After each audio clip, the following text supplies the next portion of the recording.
Eliona, pasi e mendon gjatë situatën dhe sjelljet e fundit të Tonit, vendos t'i flas atij hapur dhe pa asnjë keqkuptim. Ajo e thërret Tonin më njan, larg banorëve të tjerë, që biseda të jetë sa më e sinqertë dhe e qetë.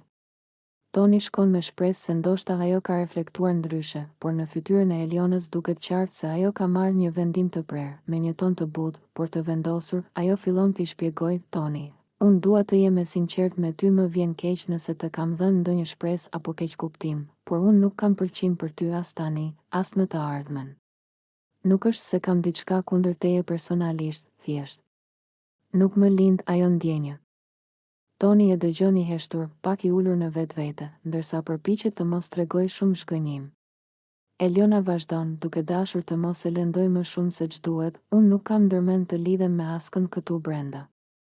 Nuk dua as histori, as lidhje televizive.